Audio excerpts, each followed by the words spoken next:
ಅತ್ಯಾಚಾರ ಆರೋಪದಲ್ಲಿ ಜೈಲು ಸೇರಿರುವ ಮಡೆನೂರು ಮನುಗೆ ಬಿಗ್ ಶಾಕ್ ಆಗಿದೆ. ಕನ್ನಡ ಚಿತ್ರರಂಗದಿಂದ ಬ್ಯಾನ್ ಭೀತಿಯಲ್ಲಿದ್ದಾರೆ ಮಡೆನೂರು ಮನು.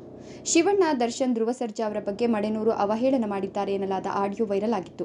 ಆಡಿಯೋದಲ್ಲಿ ಶಿವಣ್ಣ, ದರ್ಶನ್ ಸಾವಿನ ವಿಚಾರ ಪ್ರಸ್ತಾಪ ಆಗಿತ್ತು ಎನ್ನಲಾಗಿತ್ತು. ಮೇಲ್ನೋಟಕ್ಕೆ ಆಡಿಯೋದಲ್ಲಿರುವ ಧ್ವನಿ ಮನು ಅವರದ್ದು ಅನ್ನೋದು ಸ್ಪಷ್ಟವಾಗಿದೆ ಎನ್ನಲಾಗಿದೆ. ಹೀಗಾಗಿ ಮನುನ ಚಿತ್ರರಂಗದಿಂದ ದೂರ ಇಡಲು ವಾಣಿಜ್ಯ ಮಂಡಳಿ ಸಜ್ಜಾಗಿದೆ ಎನ್ನಲಾಗಿದೆ. ಇದರ ಬೆನ್ನಲ್ಲೇ ಜಗ್ಗೇಶ್ ಪೋಸ್ಟ್ ಹಂಚಿಕೊಂಡಿದ್ದಾರೆ. ಒಂದು ಟ್ವೀಟ್ನಲ್ಲಿ ಶಿವರಾಜ್‌ಕುಮಾರ ಚಿತ್ರರಂಗದ ಕಿರೀಟ ಇದ್ದಂತೆ, ಎಲ್ಲರನ್ನ ಪ್ರೀತಿಸುವ ಜೀವ ಅಂತವರ ಸಾವು ಬಯಸಿದವರಿಗೆ ಕೇಡುಗಾಲ ಕಾದಿದೆ. ನೊಂದುಕೊಳ್ಳದಿರಿ ಶಿವಣ್ಣ, ನೀವು ಹಿಮಾಲಯ, ನಿಮಗೆ ದೀರ್ಘಾಯುಷ್ಯ ಪ್ರಾಪ್ತಿ ಇದೆ. ನಿಮ್ಮ ಹೆತ್ತವರು ಕನ್ನಡಿಗರ ಆಶೀರ್ವಾದ ಇದೆ ಅಂತ ಒಂದು ಟ್ವೀಟ್ ಮಾಡಿದ್ದಾರೆ. ಇನ್ನೊಂದು ಟ್ವೀಟ್ನಲ್ಲಿ ಒಂದು ಗಾದೆ ಮಾತು ನೆನಪಾಯಿತು. ಅಲ್ಪನಿಗೆ ಐಶ್ವರ್ಯ ಬಂದ್ರೆ ಅರ್ಧರಾತ್ರಿಲಿ ಕೊಡೆ ಹಿಡಿದಂಗೆ. ಗುರು ಹಿರಿಯರ ಮೇಲೆ ಗೌರವ ತೋರದವನು ಗೆದ್ದ ಇತಿಹಾಸ ಇಲ್ಲ. ಇಂದು ಇದ್ದದ್ದು ನಾಳೆ ಇರದು. ಅಹಂಕಾರ ಬಿಡಿ, ಅಂಬೆಗಾಲು ಇಡ್ತಿರುವ ಕೂಸುಗಳೇ. ಆಯುಷ್ಯ ಬರೆಯೋದು ಬ್ರಹ್ಮ, ಚಿಲ್ಲರೆ ಮನುಷ್ಯರಲ್ಲ. ಇಂದಿನ ಚಿತ್ರರಂಗದ ಅಸಹ್ಯ ಕಂಡು ದುಃಖವಾಯಿತು ಅಂತ ಬರೆದುಕೊಂಡಿದ್ದಾರೆ.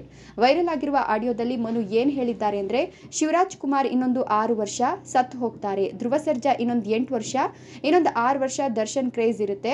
ಆದ್ರೆ ಸಿನಿಮಾ ಓಡಲ್ಲ. ಈ 3 ಜನರ ಮಧ್ಯೆ ಕಾಂಪಿಟೇಷನ್ ಕೊಡೋಕೆ ನಿಂತಿರೋ ಗಂಡುಗಲಿ ನಾನು ಎಂಬ ಮಾತುಗಳನ್ನ ಹೇಳಿದ್ದಾರೆ. ಮನು ಅವರದ್ದು ಎನ್ನಲಾದ ಈ ಆಡಿಯೋ ಈಗ ಸಖತ್ ವೈರಲ್ ಆಗಿದೆ. ಈ ಆಡಿಯೋಗೆ ದುರಹಂಕಾರಿ ಅಂತ ಕ್ಯಾಪ್ಷನ್ ನೀಡಿ ನೆಟ್ಟಿಗರು ಹಂಚಿಕೊಳ್ತಿದ್ದಾರೆ.